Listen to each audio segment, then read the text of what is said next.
The crisp air of my grandparents' home embraced me as I entered, a welcome departure from the hustle and bustle of the outside world. The creaking wooden floors seemed to sigh with age, memories echoing through the cozy rooms. My grandmother's antique clock chimed softly, marking the slow passage of time as I settled into a worn armchair. Leaning back, I rubbed my swollen belly, feeling the subtle kicks that reassured me of the life growing within. The muted sunlight filtered through floral curtains, casting a warm glow on sepia-toned family portraits that adorned the walls.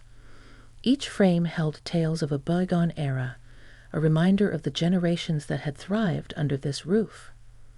As I traced the intricate patterns of the embroidered throw draped across the chair, I found myself lost in thought.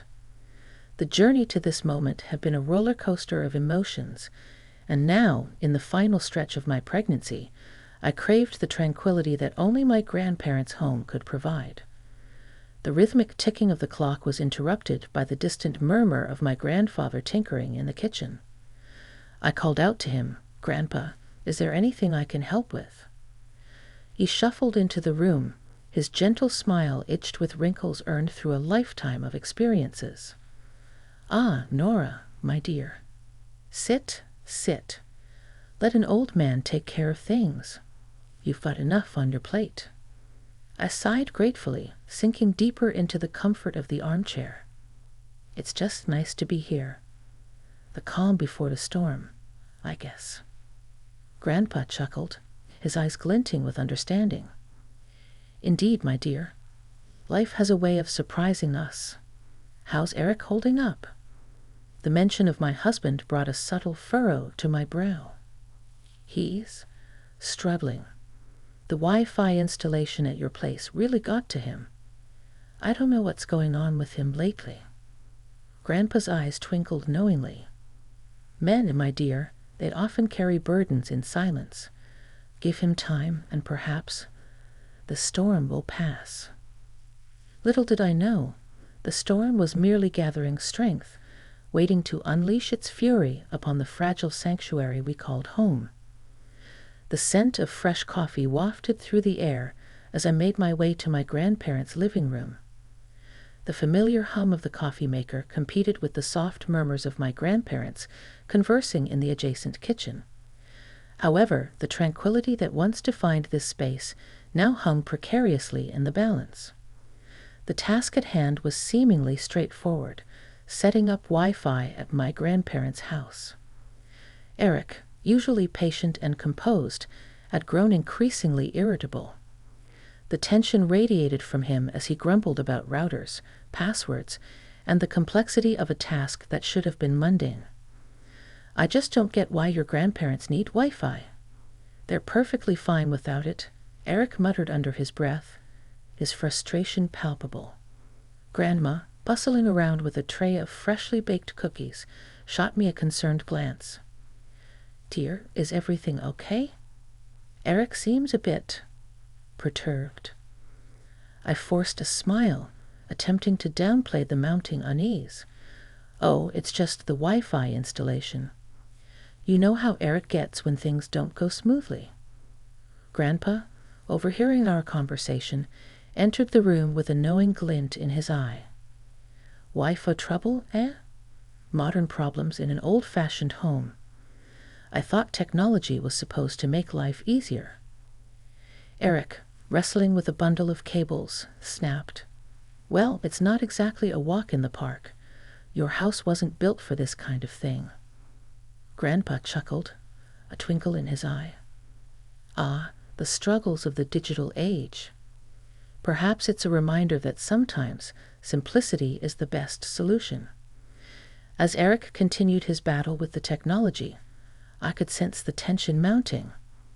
The once harmonious atmosphere of my grandparents' home now echoed with the clashing notes of frustration. The soft whir of the coffee maker seemed to underscore the growing dissonance. Exasperated, Eric muttered, "Why can't things just work for once?" Grandpa, ever the sage, patted him on the back. "Son, sometimes it's not about making things work. It's about finding peace in the midst of chaos. Little did I know that these words of wisdom would soon be tested, as the storm within Eric was only beginning to brew. The rhythmic crash of ocean waves served as a relentless backdrop to the unraveling dynamics within our home. Eric's frustrations, once confined to the walls of my grandparents' house, found a new outlet in the vast expanse of the sea. Surfing, our shared passion that once united us, had become his solitary escape. Each surfboard ride seemed like a desperate attempt to ride away from the mounting tensions at home. I stood on the shore, watching him disappear into the horizon, feeling the increasing distance between us. One evening, as the sun dipped below the ocean's edge, I approached him on the sandy shore. The salt-laden breeze carried the weight of unspoken words as he waxed his surfboard, avoiding eye contact. "Eric," I ventured, "we need to talk. This isn't healthy for either of us." He glanced up, his eyes reflecting a turbulent sea of emotions. "What do you want me to say, Nora? Everything feels suffocating lately. Surfing is the only time I feel free." My heart sank, and I fought back tears. "But what about us? Our child? I can't do this alone." A bitter laugh escaped him, carried away by the wind. "Alone? You have your grandparents, don't you? You've always had them. Maybe you don't need me." The words hung in the air, a painful acknowledgement of the growing chasm between us. I reached out, touching his arm in a plea for connection. "Eric, we're in this together. I need you. Our child needs you." He pulled away, slipping into his wetsuit. "I need space, Nora. I can't breathe."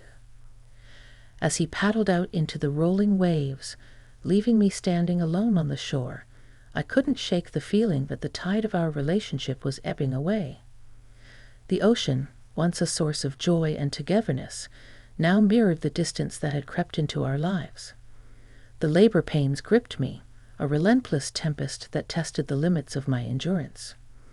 As I clung to the handrails of the hospital bed, I found strength in the knowledge that our child would soon be born. Eric, though physically present, seemed emotionally distant, lost in the storm of his own discontent. Hours later, the cries of our newborn pierced the air, marking the end of the arduous journey. Holding our child in my arms, the pain and exhaustion seemed to dissipate, replaced by an overwhelming wave of love. "He's beautiful, Nora," the nurse exclaimed, gently placing the bundle in my arms. I looked up, expecting to see joy mirrored in Eric's eyes, but his gaze remained detached. His voice, devoid of the usual tenderness, cut through the room. "Is he really mine, Nora?" I recoiled, a mixture of disbelief and hurt clouding my face. "What are you saying, Eric?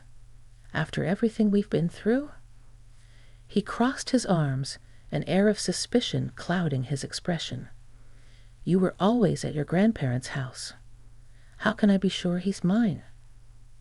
The joy of our child's arrival was marred by the unexpected accusation. Staring at Eric, I felt the weight of the months of discontent and the echoes of our fractured connection. "You can't be serious. This is our child, Eric." His response was a demand that shattered the tender moment. "Then prove it. We're getting a DNA test." In the days that followed, the hospital room transformed into a battleground of emotions. The joy of welcoming our child was eclipsed by the doubt that lingered in the air. As I held our newborn, the warmth of maternal love clashed with the chilling uncertainty that Eric had injected into our lives. Days turned into a week, and the DNA test results arrived, casting a shadow over our newfound family. Eric, holding a piece of paper with a triumphant smirk, declared, "It seems he's not mine, Nora. What do you have to say now?" The room fell silent, the weight of the accusation hanging heavy in the air. I clutched our child, feeling the sting of betrayal. The storm within our marriage had reached its peak, leaving in its wake a fragile family on the precipice of collapse. The hospital room, once a sanctuary of hope and new beginnings, now echoed with the painful reverberations of doubt. Eric, holding the DNA test results like a weapon, pierced the fragile silence with words that seared through my heart. "Is he really mine, Nora? Or have I been fooled all along?" His eyes bore into mine, accusing, as if seeking confirmation for an unthinkable betrayal. The air grew thick with tension, and I clutched our child tighter, as if shielding him from the storm that had erupted within the confines of the hospital walls. "Eric, how can you even say that? This is our son." His skepticism remained unyielding. "We can't ignore the results, Nora. We need to face the truth." The truth. A word that once held promises of honesty and shared reality now morphed into a weapon that threatened to shatter the foundations of our marriage. As I gazed into Eric's eyes, I saw not the man I had married, but a stranger, a doubter.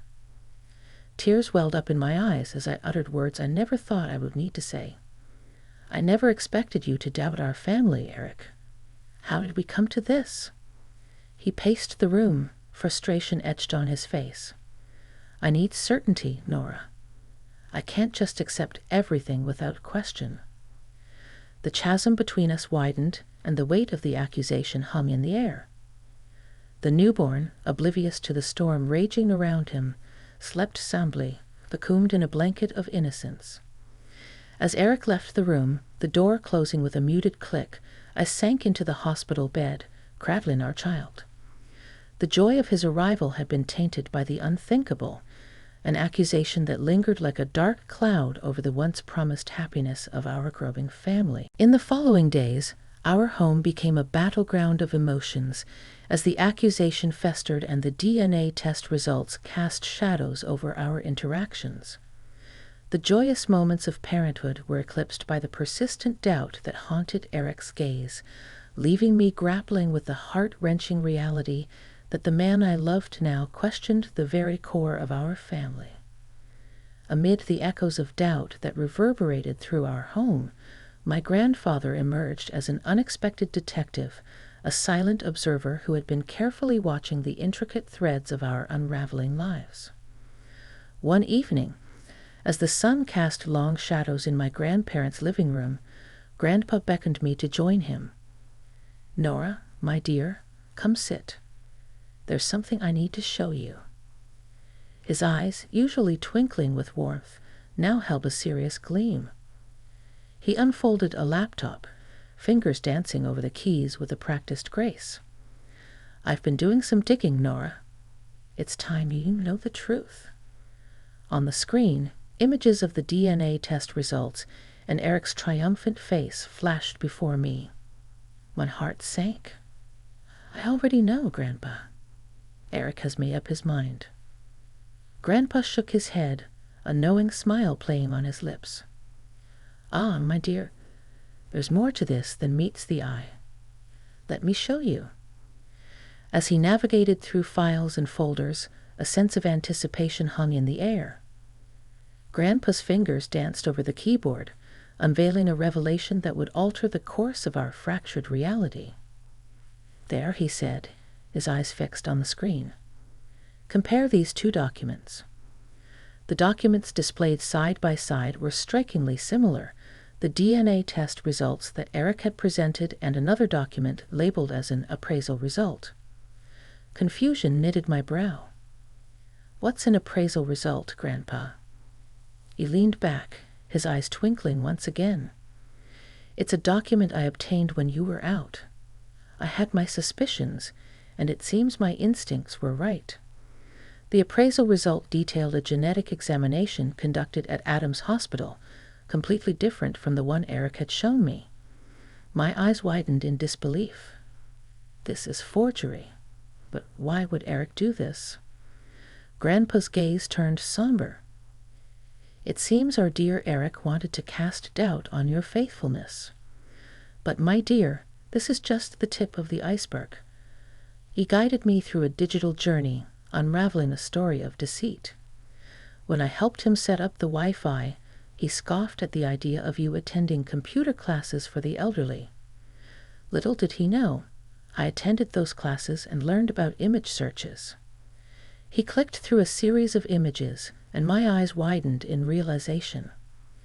The DNA test certificate, the very first image that comes up when you search online. He used that to forge the results. Grandpa nodded, a sense of accomplishment in his eyes. Exactly. And there's more. I snooped into his computer, and what I found paints a grim picture. As he revealed messages of infidelity exchanged with a woman named Mally, my heart sank. How did you find this, Grandpa? He chuckled. The retired cop I met in my computer class taught me a few tricks. It turns out surfers around here love using 46464633 as their PIN. Eric was no exception. I stared in disbelief, emotions swirling within me. But why, Grandpa? Why would he do this to our family?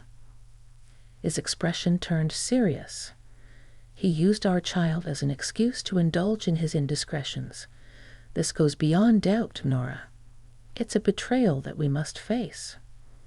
As the weight of Eric's deception settled over me, Grandpa patted my shoulder with a comforting hand. We'll handle this together, my dear. The truth always has a way of surfacing. The revelation of Eric's deceit sent shockwaves through the fragile remains of our family. Armed with the evidence my grandfather uncovered, the once private turmoil was thrust into the harsh light of legal consequences.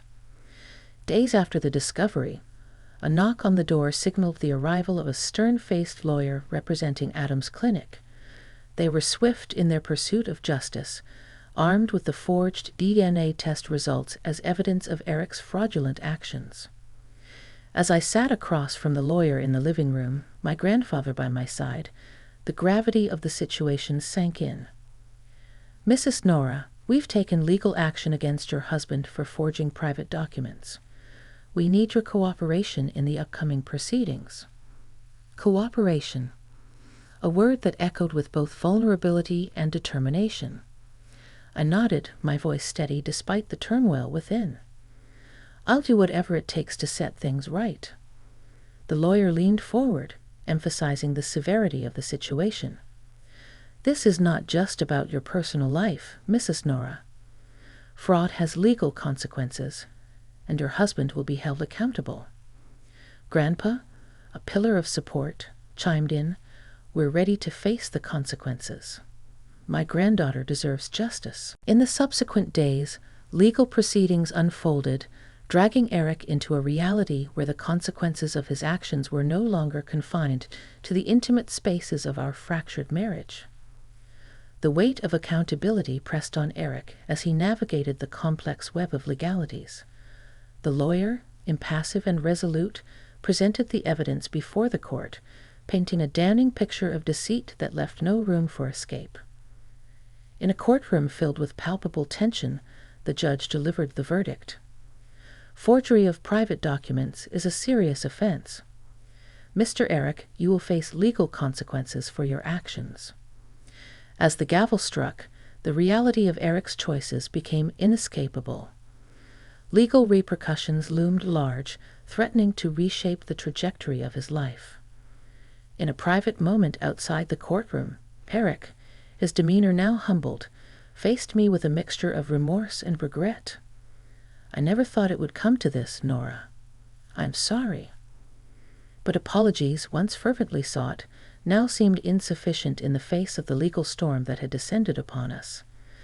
The consequences of betrayal were now etched not only in our hearts, but also in the legal annals that documented the unraveling of a once promising marriage. The legal proceedings had unveiled the depth of Eric's betrayal, and the weight of the consequences hung heavy in the air. As the courtroom drama subsided, a new chapter unfolded, one of acceptance, strength, and the painful act of cutting ties.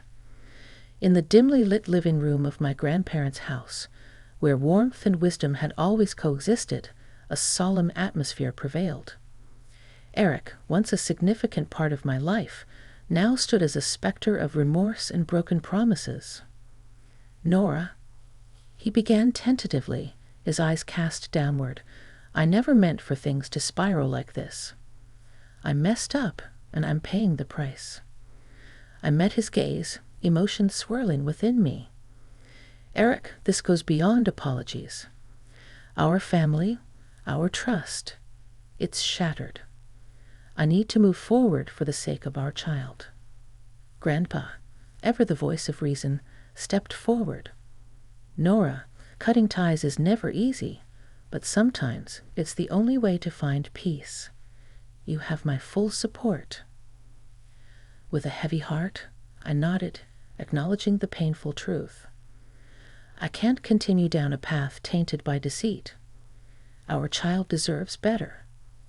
As I uttered those words, a resolve crystallized within me, an acknowledgement that the ties that once bound us were irreparably severed.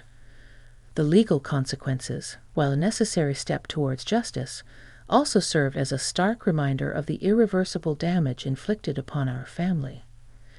In the following days, paperwork was filed, belongings were divided, and the once shared dreams were reduced to memories and legal documents. Eric, now facing the repercussions of his actions, moved out, leaving behind echoes of a life that had crumbled under the weight of betrayal. Our paths diverged, each step taken with a mix of trepidation and determination. Grandpa, a silent pillar of support, spoke words of reassurance. "Nora, the hardest part is behind you. Now it's time to rebuild." The process of cutting ties extended beyond physical separation. It demanded emotional resilience, a conscious effort to release the lingering echoes of a fractured love. Grandpa's wisdom echoed in my mind. The ties that bind us are not always visible, but the strength to break free lies within. As I watched Eric depart, the heaviness in my heart mingled with a newfound sense of liberation. The legal consequences, while imposing, also marked the beginning of a journey towards self-discovery and healing. The ties were cut, not just in the legal sense, but in the emotional realm where wounds needed time to mend and scars to fade. The echoes of the past slowly faded as I embraced the blank pages of a new chapter. The legal storm had subsided, leaving in its wake a sense of liberation and the promise of a fresh beginning. In the quiet moments that followed Eric's departure, my grandparents' home became a haven of solace and support. Grandpa, ever the guiding force, offered words of encouragement. "Nora, this is your chance to rediscover yourself. The pain will heal, and the future holds endless possibilities." With their unwavering support, I navigated the complexities of single parenthood, finding strength in the love that surrounded our small family. My child, a beacon of innocence, became a source of joy that outweighed the shadows of the past. One evening, as the sun dipped below the horizon, casting hues of warmth across the sky, Grandpa sat beside me on the porch. "Nora, life is a series of chapters. Some are difficult to close, but each new one brings opportunities for growth and happiness." I smiled, grateful for the wisdom he shared. "Grandpa, I never imagined I'd be starting over like this. But maybe it's a chance to rewrite my story." He chuckled, his eyes reflecting a lifetime of experiences. "Exactly, my dear. You have the power to shape your narrative. Seize this moment and let the future be a testament to your resilience." As the days turned into weeks, a sense of empowerment blossomed within me. The scars of betrayal began to fade, replaced by a newfound understanding of my own strength. One day, as I strolled through a nearby park with my child cradled in my arms, a fellow parent struck up a conversation. "Single parenthood isn't easy, but there's a unique strength that comes with it. You're doing a great job." Her words resonated, and I nodded, embracing the reality of my journey. "Thank you. It's a new chapter for us, and I'm ready for whatever comes our way." The park, once a backdrop to shared moments with Eric, now became a symbol of resilience and the infinite possibilities that lay ahead. The laughter of children playing echoed the optimism that had taken root within my heart. As the sun dipped below the horizon, casting a warm glow over the park, I whispered to my child, "This is our new beginning, my love. The future is ours to create." And so, under the embrace of a setting sun, the final chapter of one life gave way to the unfolding pages of another, a testament to the resilience of the human spirit and the enduring power of hope.